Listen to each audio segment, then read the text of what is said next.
नमस्कार, आप देख रहे हैं कमोडिटी राउंडअप। मैं हूं मनीषा गुप्ता और आज बात करेंगे सोने की, जहां पर कुछ प्रेशर फिर से बनता हुआ नजर आया है और 77,000 के नीचे भारतीय बाजारों में फिलहाल प्राइसेस। साथ ही बात करेंगे कच्चे तेल की, जहां पर इस हफ्ते की शुरुआत ऑन द पॉजिटिव साइड हुई है। अब यहां से आगे के क्यूज कैसे हैं, इस पर भी करेंगे चर्चा। और साथ ही बात करेंगे यहां पर ऑयल मिशन की, क्योंकि जो सोयाबीन का इलाका है वो दूसरी फसलों ने खाता हुआ नजर आया है। किस तरह के प्राइसेस रह सकते हैं, अंतर्राष्ट्रीय क्यूज क्या हैं, ये भी बताएंगे आपको। इन सब पर बात करने के लिए हमारे साथ हैं रोकरे ज्वेलर्स के एमडी राजेश रोकरे, निर्मल बैंक सिक्योरिटीज के वाइस प्रेसिडेंट कुणाल शाह और ब्रेक के बाद हमारे साथ होंगे soybean processor association of India के ईडी डीएन पाठक। लेकिन शुरुआत यहाँ पर सबसे पहले सोने चांदी के साथ कर लेते हैं, क्योंकि कुछ प्रेशर यहाँ पर बनता हुआ नजर आ रहा है। इवन एज मार्केट ये देख रहा है कि जो यूएस फेड की मीटिंग है जो 17-18 को है, वहां पर 25 बेसिस पॉइंट की रेट कटौती की प्रोबेबिलिटी अब 93% है। लेकिन उसके बावजूद भी कुछ प्रेशर यहाँ पर बनता हुआ दिखा है। कुणाल, आपसे शुरुआत कर लेते हैं। और 2650 के आसपास के प्राइसेस कुछ बड़ा जरूर देखने को मिली है नीचे लोज पे, लेकिन अटकता हुआ सा नजर आया है। क्या 25 basis point rate cut factored in है? जी हाँ, at $2,700 gold it's priced in, so no brainer है। यूएस का रेट कट, यूएस यूरोप, इन लोग के पास कोई ऑप्शन ही नहीं है। सो ये वीकेंड में एक डेवलपमेंट हुआ है जिससे लॉन्ग टर्म इम्पैक्ट गोल्ड पे आ सकता है। सो बिटकॉइन का ऑफिशियल रिजर्व करने की बात की है ट्रम्प साहब ने। सो ये एक बहुत ही सिग्निफिकेंट डेवलपमेंट है। तो इसके पीछे इंटेंशन ऐसा है कि बिटकॉइन का रिजर्व करके over a period of next 2-3-5 years धीरे धीरे उससे ही यूएस की डेट कम कर डाले। बिकॉज सी यूएस की जो करेंसी है वो स्ट्रक्चरल वीकनेस उसमें कंटिन्यू ही रहने वाली है। It's a weak currency going forward. Forget about जो अभी टाइम बिंग के लिए जो स्ट्रेंथ देखी है वो एक अनदर चीज है, but value wise that is losing its sheen. So ये सब डेवलपमेंट ऐसे ऐसे हो रहे हैं। सेकेंड, चाइना अपनी करेंसी डिवैल्यू करने की बात कर रहा है, तो वो भी मोमेंट्री इसके कारण डिप आ सकती है। सो आने वाले एटलीस्ट 1-2 साल में इसकी सब की बड़ी इंपैक्ट नहीं आएगी, बट बाद में ये सब चीजों की इंपैक्ट भी आएगी मार्केट में। सो मेरा ये हफ्ते के हिसाब से मानना ऐसा है कि डिप पे बाय करना चाहिए। 76,800 76,700 के आसपास गोल्ड में लॉन्ग पोजीशन लेनी चाहिए। और जब फेड की मीटिंग आती है उसके पहले आपको एक थोड़ा सा पुल बैक मिलेगा, 77,400 500, वहां पे प्रॉफिट बुक करना चाहिए। सो कोई भी डिप आती है ये हफ्ते में उस पे बाय करके चलिए। राइट, एब्सोल्युटली सोने में खरीदारी करनी चाहिए। और जैसे कुणाल कह रहे हैं कि 77 जैसे ही कोई यहाँ पर आपको डिप देखने को मिलती है वहां पर बाइंग करें। कुणाल, आपने एक बहुत वैलिड पॉइंट यहाँ पर कहा और वो बिटकॉइन के बारे में है। और जैसे यूएस प्रेसिडेंट इलेक्ट ट्रंप ने कहा है कि वो बिटकॉइन को फॉरेक्स रिजर्व में यहाँ पर इंक्लूड करेंगे, स्ट्रैटेजिक रिजर्व बनाएंगे वो यहाँ पर क्रिप्टोज का। हमने ऑलरेडी बिटकॉइन को यहाँ पर एक नया ऑल टाइम हाई छूता हुआ देखा है, जो कि $106,000 अब यहाँ पर है। कैसे देखते हैं आप इसका इंपैक्ट ओवरऑल कमोडिटीज पर? एक सोने पे तो इंपैक्ट शायद यहाँ पर है ही, क्योंकि मनी जिस तरह का फ्लो हमने यहाँ पर ईटीएफ्स में और बिटकॉइंस में जाता हुआ देखा है, क्या उसका इंपैक्ट यहाँ पर प्रेशियस मेटल्स पे लॉन्ग टर्म में देखने को मिलेगा? या ये बहुत ही जैसे मैंने बहुत बार आपके शो में कहा है, it is west versus east. पूरा ईस्ट, मिडल ईस्ट से लेके east Asia, everyone is buying gold. और west they are not buying gold. कोई भी वेस्टर्न सेंट्रल बैंक ने गोल्ड ऐड नहीं किया है लास्ट 4 साल में। Now they are trying to create reserve of bitcoin. So this is a very big news. और इसके कारण जो वेस्टर्न इन्वेस्टर्स है वो शायद गोल्ड में नहीं आएंगे जल्दी। वेस्टर्न इन्वेस्टर्स, वो बड़ी बड़ी इन्वेस्टमेंट बैंक है, वो अपने अपने बिटकॉइन की ईटीएफ लेके आ रहे हैं। क्रिप्टो करेंसीज के डिफरेंट डिफरेंट नाम में ईटीएफ आ रहे हैं। सो उनका इन्वेस्टमेंट थोड़ा वहां पे जाएगा। तो ये investment demand from the west will remain subdued. The demand from east will continue to remain strong. India में कोई ज्वेलरी बाय करना बंद नहीं कर देगा और सामने बिटकॉइन नहीं लेने वाला है। So it is a push and pull scenario. Sentimentally from a longer term, अगर ये जो ट्रम्प साहब करना चाहते हैं that they want to create a big reserve of bitcoin and the bitcoin prices inflates and then with that they clear of their debt, ऐसा अगर इनका प्लान मुझे नजर आ रहा है। सो ये सब इसकी लॉन्ग टर्म में इंपैक्ट आ सकती है गोल्ड के लिए, कि अगर यूएस अपनी डेट अगर कम करने में सक्सेसफुल जाता है, जो 30 ट्रिलियन से उनकी डेट, 35 ट्रिलियन से उनकी डेट कम हो जाती है, सब जो 10-15-20 ट्रिलियन डॉलर डेट कम हो जाती है, जो किसी को लग नहीं रहा है इंक्लूडिंग मुझे, ये डेट कैसे कम हो सकती है। सो अगर ऐसा कुछ वो कर देते हैं तो लंबे अवधि के हिसाब से थोड़ा ये गोल्ड और दूसरी कमोडिटीज के लिए नेगेटिव रह सकता है, बट ये सब नियर टर्म में ऐसा ओवरनाइट 6 महीने में कुछ नहीं होने वाला है, so it is going to take time.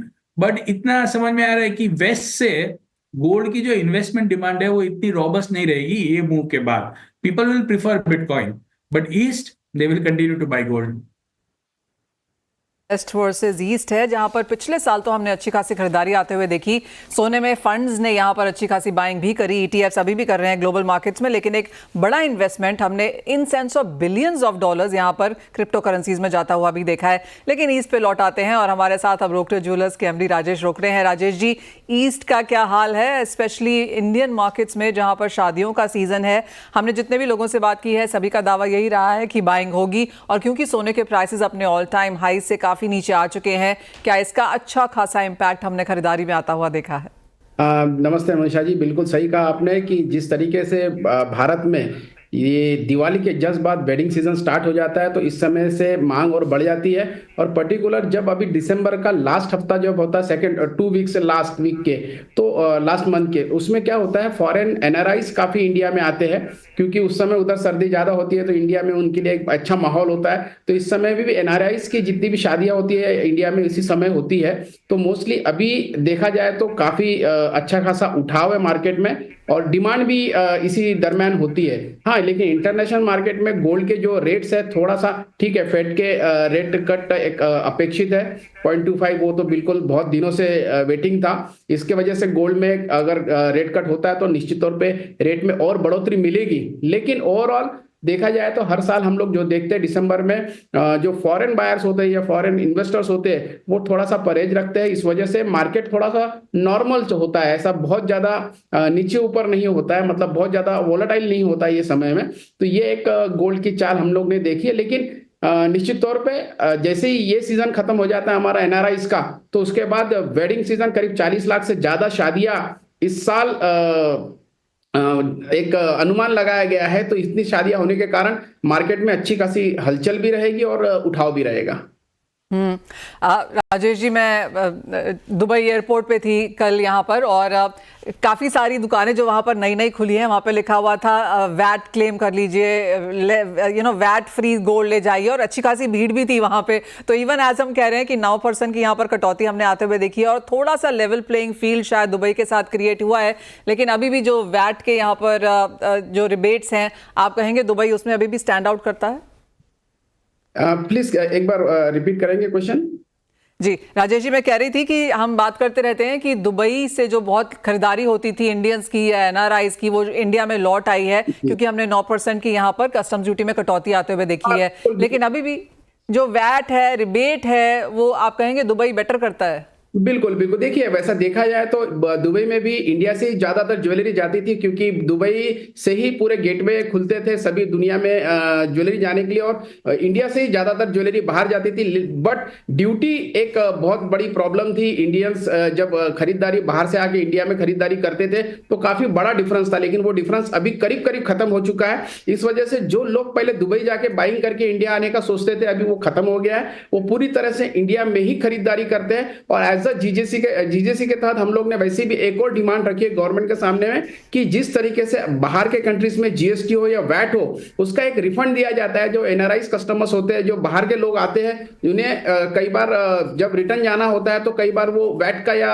GST का रिफंड लेते हैं। तो वो एक नई मांग हमने रखी है, जिससे कि शायद यहाँ पे जो ज्वेलरी है वो और डिमांड में बढ़ जाएगी। तो ये एक काफी बड़ा चेंज, और लोगों को भी पता पड़ गया अभी कि दुबई से सस्ता अभी इंडिया हो गया है। जी हाँ, और जैसे आपने कहा, अगर वो जीएसटी और वैट रिफंड एनआरआईज को जो मिलना चाहिए अगर वो भी शुरू हो जाता है तो क्लियरली एक और चीज यहाँ पर काफी पॉजिटिव हो जाएगी। राजेश जी, एक फाइनल सवाल, और ये प्राइसेस पे है, और जैसे कुणाल हमें बता रहे थे कि बाइंग अपॉर्चुनिटीज ढूंढनी चाहिए डिप्स पे, और फेड मीटिंग के बाद यहाँ पर प्राइसेस वापस बढ़ने की एक्सपेक्टेशन है। अब आप इस साल के लिए, जो कि शायद अब 10 दिन ही बचा है, किस तरह की रेंज बनता हुआ देखेंगे? आपको क्या लगता है इस साल में अब सोना चांदी कहाँ खत्म होता हुआ नजर आएगा? देखिए, अभी ये साल खत्म होने के लिए सिर्फ 2 हफ्ते ही बचे हैं, और 2790 का जो हाई है मुझे लगता है कि वो टूट के नया रिकॉर्ड बनेगा। और मैं हर बार कहता हूं कि 2 हफ्ते में राजेश जी, 2 हफ्ते में 2790 आएगा? अगले साल आएगा? नहीं नहीं, देखिए अगले साल अभी देखिए 2 वीक की बचा है, बहुत ज्यादा नहीं, और 2652 के आसपास है अभी, और मतलब करीब $150 की और तेजी मुझे नए साल में दिख रही है। इस साल तो मुझे लगता है कि ये $2700 और $2650 के बीच में ही रहेगा।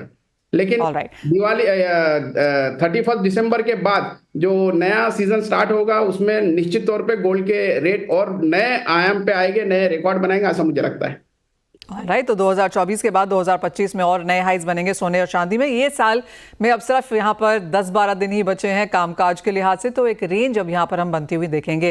राजेश जी, एज ऑलवेज बहुत शुक्रिया बात करने के लिए, हमें बताने के लिए कि प्राइसेस कहाँ जा सकते हैं, इंडियन डिमांड कैसी है, और ऑफकोर्स जो जीजेसी ने यहाँ पर प्रस्ताव रखा है जीएसटी वैट को लेकर, उस पर आगे अगले साल में एक्सपेक्टेड है कि हम कुछ डेवलपमेंट्स आता हुआ देखेंगे। वेल, कुणाल, मेटल्स की बात कर लेते हैं, क्योंकि यहाँ पर कुछ मुनाफा वसूली जरूर देखने को मिली है। पिछला हफ्ता अच्छा था, लेकिन हम उसके ऊपर बिल्डअप करते हुए नजर नहीं आए। मेटल्स में सबसे बड़ा जो अभी फियर है जो अभी मेटल मार्केट में, वो है चाइना का करेंसी डिवैल्यूएशन का। So now this fear is for real. तो आज यूएस और चाइना के बीच में जो ट्रेड वॉर स्टार्ट हो रहा है, ये कौन सी डायरेक्शन में जाएगा, that is going to be a major factor कि वो डिसाइड करेगा कि मेटल्स यहाँ से क्या होगा। अगर यूएस अपना स्टांस चेंज नहीं करता है चाइना को लेके, ट्रम्प साहब जब अपने ऑफिस आते हैं और कहते हैं कि नहीं मैं तो अभी 25% ड्यूटी लगाऊंगा ही, तो China will have no option but to devalue their currency by 5%, 8%, 10%, no matter what. क्योंकि अगर यूएस टैरिफ लगाता है तो एक ही रास्ता है जो चाइना के पास रह जाता है कि उनका एक्सपोर्ट बढ़ाने के लिए वो अपनी करेंसी डिवैल्यू करता है। अगर वो अपनी करेंसी डिवैल्यू करता है तो मेटल्स एक बार नीचे आने चाहिए, बिकॉज द पैरिटी जो एक्सपोर्टर की होती है वो कम हो जाती है और इंटरनेशनल मार्केट में मेटल्स फ्लड हो जाता है, क्योंकि इट बिकम्स प्रॉफिटेबल। अगर लंदन में समझो आज की एग्जांपल बात करें कि कॉपर 800 रुपए का भाव है और 10% ड्यू करेंसी या 5% करेंसी डिवैल्यू कर देता है, तो 40 रुपए पर केजी एक्सपोर्टर को इमीडिएटली मिलेगा, तो वो तो इमीडिएटली इंटरनेशनल मार्केट में डंप करेगा। सो ये एक फैक्टर की वजह से मेरा मानना ऐसा है कि थोड़ा बहुत प्रेशर रह सकता है। क्या होगा वो अभी से हम डिसाइड नहीं कर सकते कि यूएस लगाएगा ही टैरिफ, बट चाइना ने क्लियर इंडिकेशन दे दिया है। सो ये सब वजह से पूरा असमंजस का माहौल बना है मेटल्स में। एक साइड पे चाइना स्टिमुलस देने की बात कर रहा है which is bullish for metals, और एक साइड पे करेंसी डिवैल्यू करने की बात कर रहा है। So there is a confusion. So मैं लोअर लेवल्स पे बाइंग रिकमेंड करूंगा। 800 रुपए के आसपास, 800-805 के आसपास कॉपर बाय करना चाहिए। ऊपर में 835-40 के ऊपर आसपास कॉपर बेच देना चाहिए। सो ऐसे ये ट्रेडिंग रेंज में रहेगा जहां पे डिप पे बाय करना अच्छी स्ट्रेटेजी रहेगी, क्योंकि ये सब होने में टाइम लगने वाला है। अगर वो डिवैल्यू भी करेगा तो जब तक ट्रम्प साहब आते नहीं तब तक कुछ होने नहीं वाला है। ये मार्केट में सिर्फ फियर बना है। तो 805 के आसपास कॉपर आप बाय कर सकते हैं। बाइंग अपॉर्चुनिटीज यहाँ पर कॉपर में, और ऑफ कोर्स जैसे कुणाल कह रहे हैं कि यहाँ पर यूएस चाइना को लेके क्या नजर आएगा उसके ऊपर नजर रखनी होगी। कुणाल, एक फाइनल सवाल इससे पहले कि हम ब्रेक में जाएं, और ये ऑफ कोर्स फ्यूचर्स ट्रेडिंग को लेकर है, जहाँ पर बाजार एक्सपेक्ट कर रहा है कि अगर 20-21 तक कोई नोटिफिकेशन नहीं आता है तो शायद हम ये फ्यूचर्स वापस लौटता हुआ देखेंगे। क्या आप इसके बारे में कुछ सुन रहे हैं? क्योंकि कई लोगों का ये मानना है कि 1-2 डेरिवेटिव्स यहाँ पर एग्रीकल्चर में फिर से यहाँ पर सिस्टम में लेके आया जाएगा, बट आप कुछ भी इसके ऊपर सुन रहे हैं क्या? देखिए, एग्रीकल्चर कमोडिटी मार्केट का इकोसिस्टम में रहना बहुत इंपॉर्टेंट है फ्यूचर्स मार्केट का।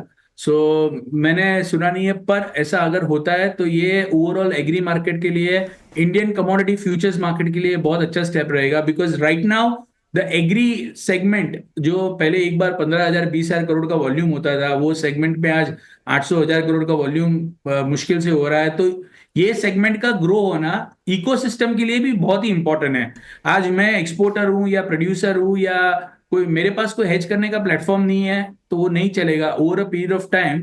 फ्यूचर्स आप देखेंगे डेवलप मार्केट में, यूएस में, जो भी सक्सेसफुल इकोनॉमीज है उसमें सब में agriculture market, futures market is contributing a major volume and is playing a good role for the price discovery and risk management. So I hope, I keep my fingers crossed, ऐसा होता है तो बहुत अच्छा मूव होगा हमारी industry के लिए। Well, absolutely fingers crossed on this one, क्योंकि 7 कमोडिटीज बैंड हैं, अगर उसमें से 2-3 भी आती हैं तो जो इंपॉर्टेंट है जिसके ऊपर इंडस्ट्री पुश कर रही है, तो ये काफी पॉजिटिव रहेगा। well, इसी के साथ एक ब्रेक के लिए रुकेंगे, जब लौटेंगे तो बात यहाँ पर करेंगे एग्रीकल्चर कमोडिटीज पर ही। की राउंडअप और देश में मक्के की बुआई बढ़ने के कारण सोयाबीन की जो पिक्चर है वहां पर थोड़ा सा हमने पिछड़ता हुआ इसका इलाका देखा है।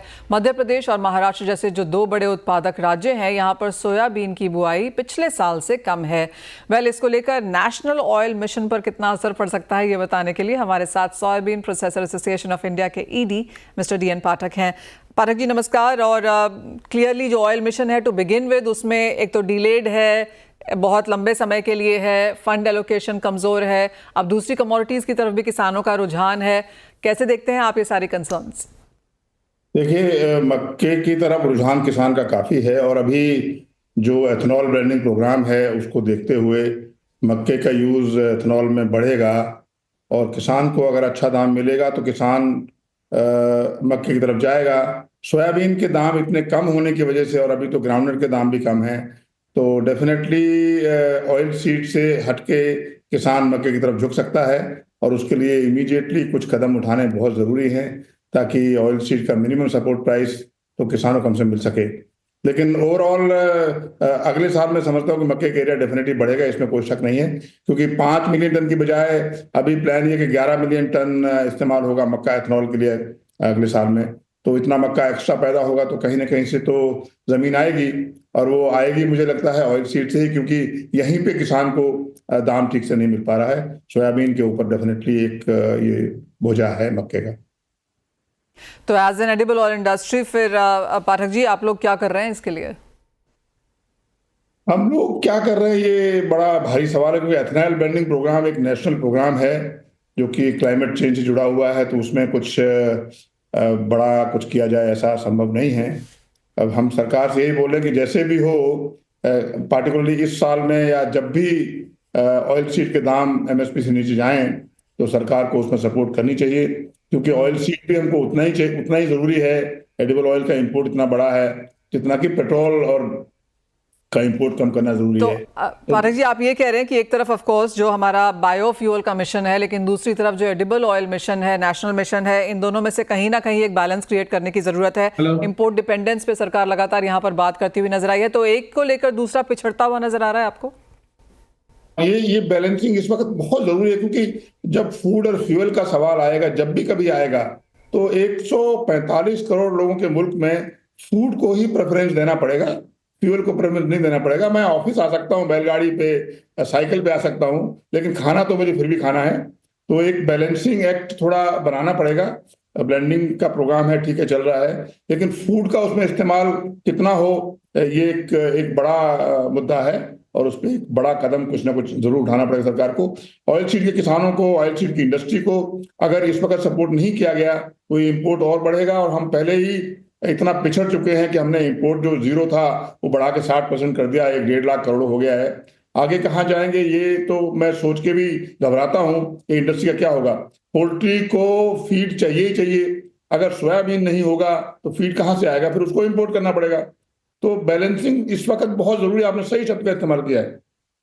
एक बैलेंसिंग सरकार को तुरंत करनी पड़ेगी इसमें। बेरिश ट्रेंड्स तो हैं ही यहाँ पर प्राइसेस में, क्या उसका असर यहाँ पर आवकों पे पड़ा है? किस तरह की प्रोक्योरमेंट हमने यहाँ पर होते हुए देखी है? देखिए, पिछले जो शुरू के 3 महीने हैं उसमें मुझे लगता है कि आवक करीब 15% कम है मार्केट में। सोयाबीन की डिमांड भी कम है।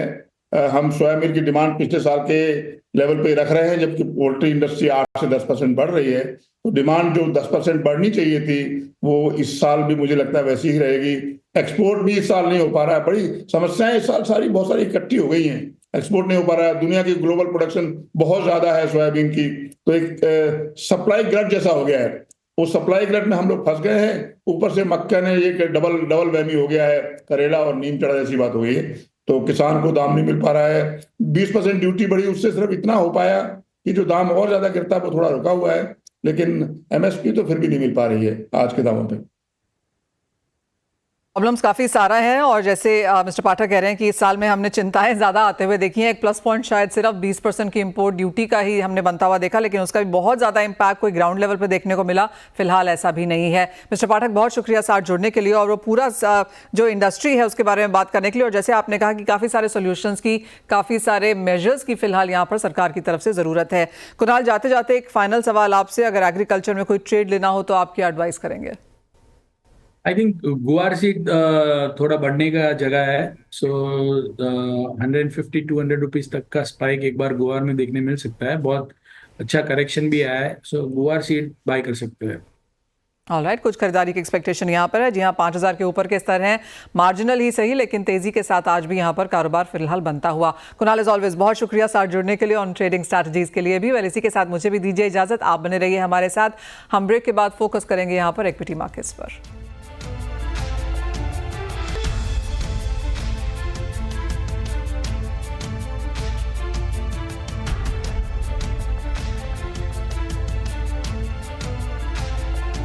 Thank you.